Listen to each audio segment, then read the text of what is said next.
I've been working out a new design. It takes a little bit of explaining because I'm in SketchUp at the moment, modelling a new segment. Come on, this stupid camera, line up. I'm zoomed in, so it's a bit twitchy. I'll just turn the tripod, I think. Right, I'll have to try not to knock the camera because I'm using the mouse. Right, this is a bit hard to explain, so I thought I'll be better off doing a YouTube video while I'm in SketchUp because I can colour code stuff and you'll see what I mean. So, let me just, I'm in black and white mode, aren't I? Right. Oh, actually, I want it all of it. I'll just turn all of it white. Select all, connected. Paintbrush. I'll just make it all white a minute because right, oops, right, I want red. Right, oh, hang on. Right, that face, these are small magnets, by the way, so paintbrush again. Right, so that pole is red, that's red, red, red,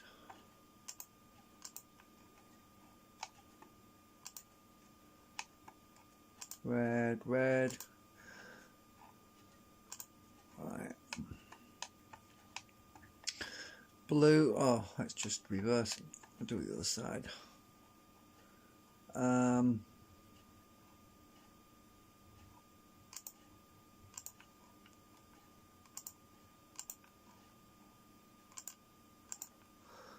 Right, I want, oh, I didn't do them, did I? Hang on, no, I want the blue now. I'll go with light blue.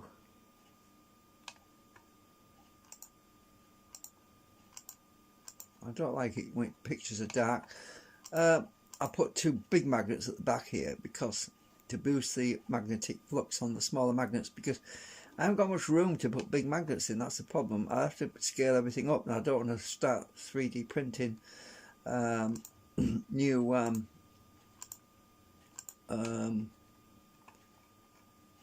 parts just yet, because I'm trying to just test out some theories I've got. Right, so let's go down here. By the way, it's 2:22 in the morning right now. I've been thinking about this all day, and I thought that I'll do it tomorrow. I kept thinking, then that old proverb came back in my head about don't put off today what you can do tomorrow, sort of thing, or don't put off till tomorrow what you can do today, sort of thing, you know. And I was arguing myself, and I'm thinking, oh, bugger it, I'll just, yeah. So anyway, right, let me just explain this. Normally when you've got an opposing magnet, say let's say you got a north magnet, right, and it's opposing another north field, it wants to be attracted to a south field, right? So it would normally just kick back to where it came from and bounce back. So what I'm trying to do is create a hysteresis. If you don't know what hysteresis means, it means a fast transitional point where basically the field collapses. I can't create a big spike in the field because that would kind of cancel everything out. So I've got to create a dip. And the way to do that is to use the magnets themselves. So on this side here, right, there's little bits of these other magnets just staggered. They're staggered at a like a step, and because of that, we have more field on this face here. Let me use my rubber because you can see it better. So this face, right, you've got a field coming out, and you've got a bit of this one sticking out. So it amplifies that field on this side of the magnets. So we have more field coming out on this side, on the back, right? Because these are staggered slightly out. So you create a shadow, basically a shaded area because on this side the opposite field is more is going to be stronger, because so we're going to have the back of these magnets, which is the other pole. So I put this little round hole here because I'm going to put a steel pin, or this is 2mm hole, by the way, it's a tiny hole. I'm going to put some welding rod in here, and it's adjacent also to the opposite pole over here, which is blue. So this amplifies this pin to be the opposite pole to what this face is over here. So oh, actually I can draw on this, can't I? If I use my screen capture tool, just a minute, it might make it easier. If I use my screen capture tool, zoom, right, now I can draw on here. Right, so without messing up my model, because this is a picture now, I've taken a screenshot of it. Right, so what we have now is we have a strong field coming out around here of the pole, which is actually attracting the stator magnet, right? So when the stator magnet comes up to this point here, it suddenly collapsed, the field will suddenly be cancelled out, right, at that point, and we should intersect the opposite pole, and it wants to chase after this pole. The stator magnet, it really wants to go back to this pole, but what we're doing is we're offering it another pole of the same polarity, only it's over here, right? It's on the far right. So this red pole here is actually over here as well, on this part here, right? So this I've got to redo this slot because this shield in here, I didn't get the pitch right, so I'm going to redo that part. So all of this, I'm going to redo that bit in a minute. So what happens is it comes across the opposite pole here, which kind of it doesn't want. So the magnet, the stator magnet, starts to chase after the pole that's over here now, because it doesn't see all this, because it's all on the back side, right? All this field is kind of tucked away underneath, and it starts to see all this instead.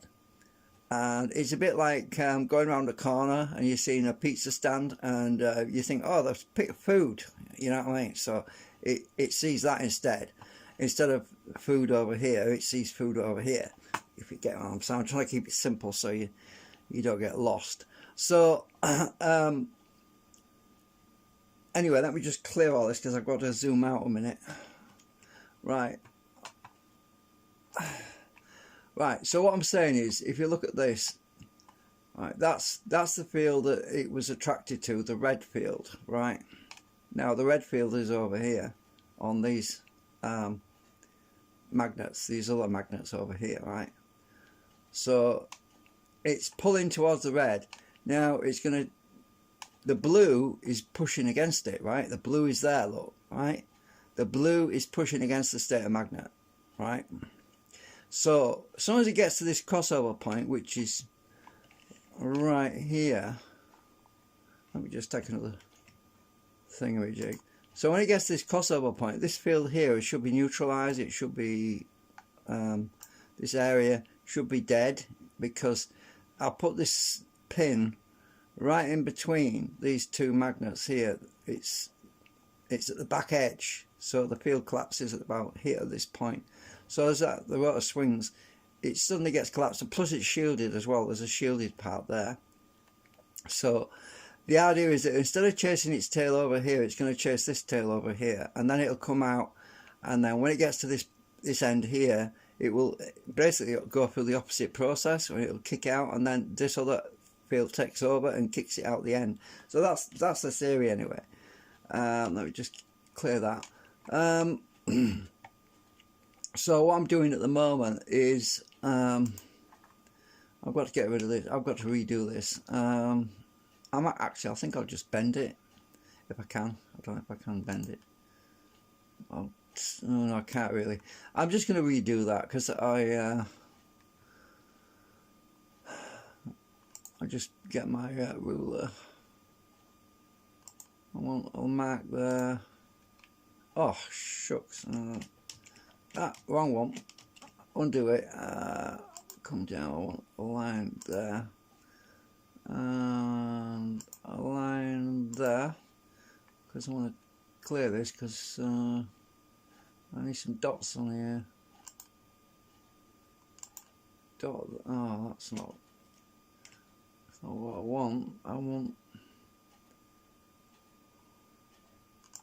so I'm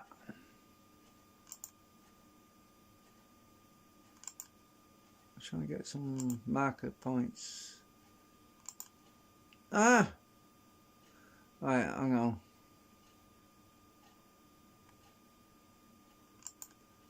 So that should be 1.6, yeah, and that should be 2. I want to be on that line. Let me just type it in. 2.6. That should work. Right, I think it is. Do the other side.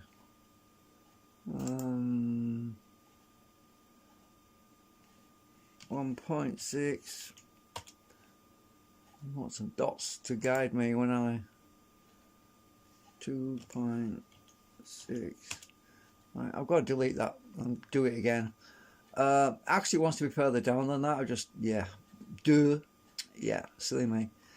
So I want it to be right down here somewhere.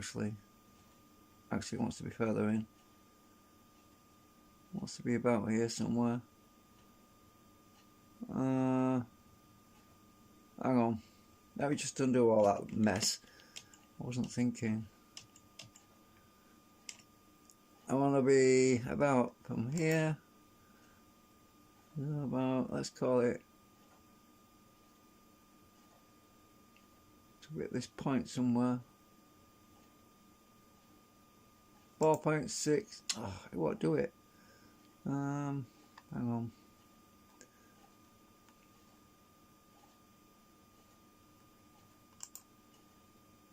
I want 4.6. I'm getting lines going across now, which I don't want. I want dots. I want ruler dots. Hang on. Let's get rid of that thing.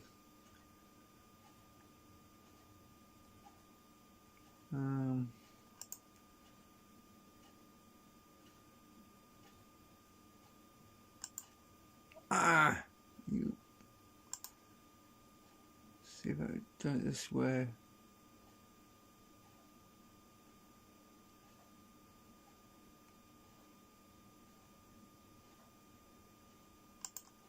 Right, I've got a 4.6 and I want to be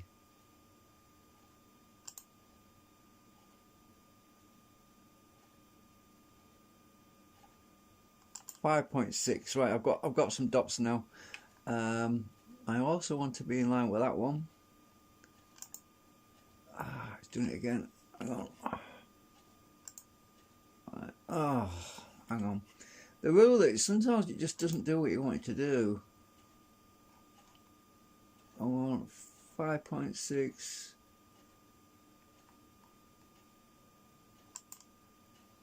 I'll have to work.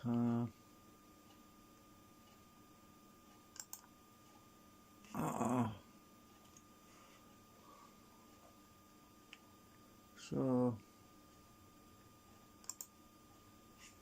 no, that's not gonna work. 4.6. Come on. All right. I've got some lines. I'll have to work out. Right, I'm just gonna get rid of that other thing up there. That's no good.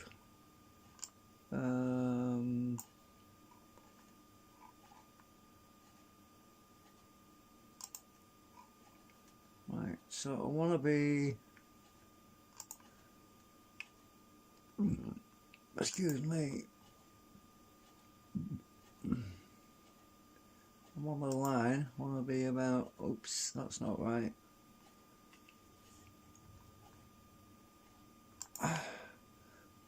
Over here somewhere. on that line.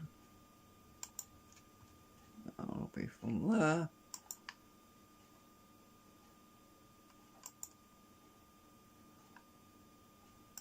I think that'll work. I can bend it a bit in a minute. I'm just going to get rid of all my ruler lines now because delete guides. Right, that's a bit easy to see now. I can just add a bit onto that one. Right, yeah, these lines want bending up a bit. I'll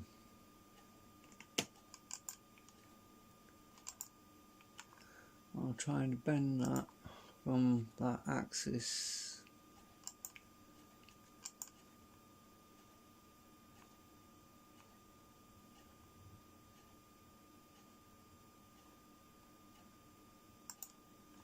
Well, it didn't quite work the way I wanted it because that end was moving as well, but yeah. I'll just move it up a bit, a little bit. And move it a bit. Actually, I can pivot that more now.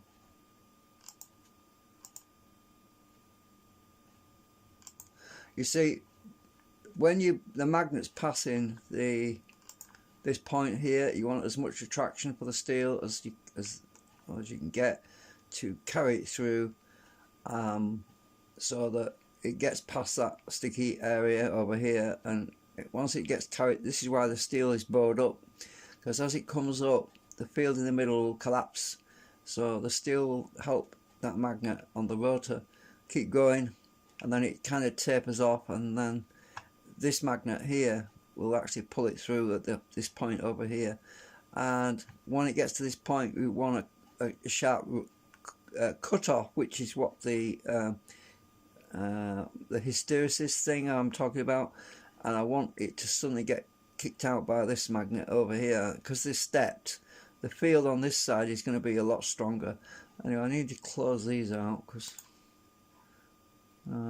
open at the moment.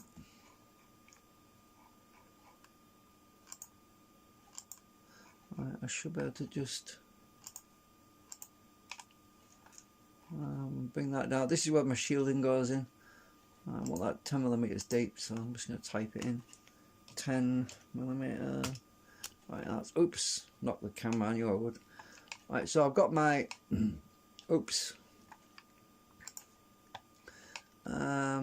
Oops, damn it. It's when my mouse is not quite over the object and I zoom and I'm zooming into space, it just goes completely bonkers. Happens a lot. Right, so that's just an experimental test piece I want to try out with some small itty bitty magnets. They're really tiny ones. These magnets here, these slots for the magnets are about what, 3mm by 2mm by about 1mm thick. They're really tiny little things. They're ridiculously small, but I already have them.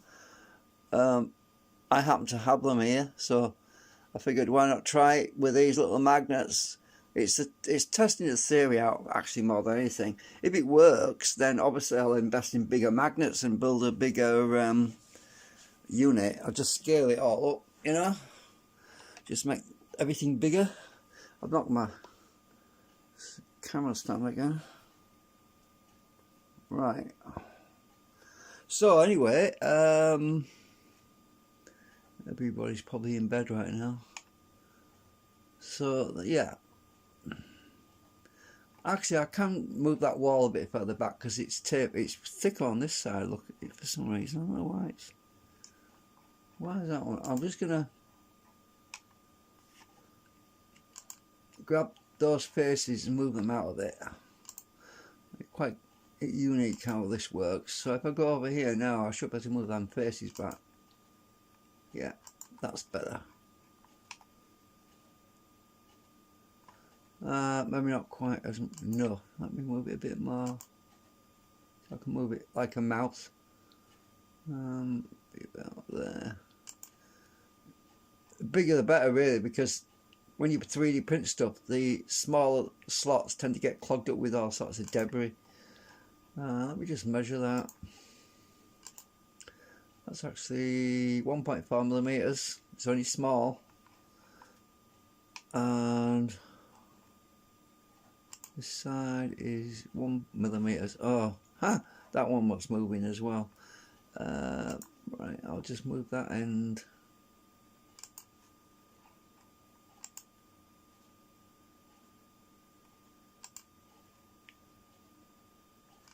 Out of it. 1.2.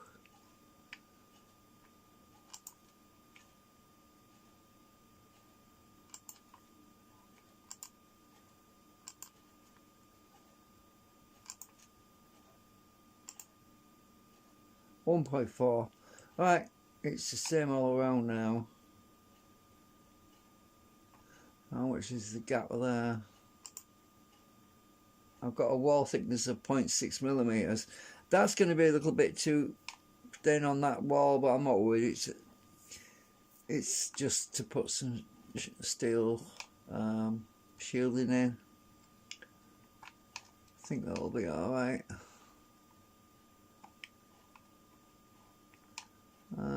Yeah, so I wanted to show you that new design. So anyone that's played with magnets knows that the magnets if you hold your magnet down the side of a group of other magnets that are in a long chain, it tends to chase along the magnets because it wants to reach the other end. Well, the idea is that I've got two chains in here. This chain is polarized that way and the other chain is polarized the other way, so they're actually creating a circuit, a magnetic circuit. So let me just screenshot that a minute. So what that means is that the magnetic field is basically traveling around in like a circuit. So if you look at the pole of the poles, you've got this circuit of field going around here. So what we're doing, this is an intersection point, right? So this is an intersection here where the two fields collide or come. This is where you get a dip in the magnetic field, where the two fields basically get sucked in. It's hard to explain it, but anyway, you know what I mean. So this is what I'm trying to figure out. It's doing my head in actually, but I also considered if this thing would work on its with a rotor passing in this direction, and it might do, because it would create some field spin.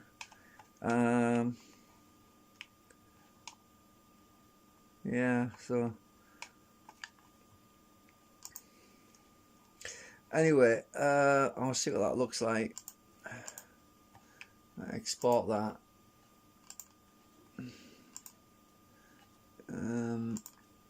I want to make sure there's no errors in it. So I'm going to load it up in NetFab.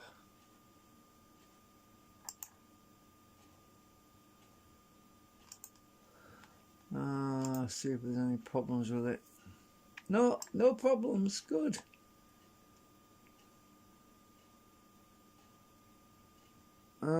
Yeah. Can't wait to test this out just in my hand to feel how it behaves, because I am not somebody who convinces myself that something's going to work if it doesn't work. I just want to feel what it does, and I'll know if I need to go forward with this or change it again, because I'm looking to see where the sticky points are, if any. But because the angle, I think that should work pretty good, because as I say, everything that's on this side is shaded out because the way the field is collapsing in on itself. It's basically in a circuit. So everything on the front side here is pulling, and everything on this side, on the other side here, is pushing. So the this part here is shielded mostly, but most of the leakage that would come from these magnets trying to push the rotor back is cancelled out by these magnets, which are trying to push the magnet forward on the rotor, on the stator, sorry. So in theory it should work. Anyway, that's it for now. Just wanted to give you a little update on what else I'm doing at the moment. I'm going to have to slice this. It usually takes about 30 minutes to print these things. It don't take long.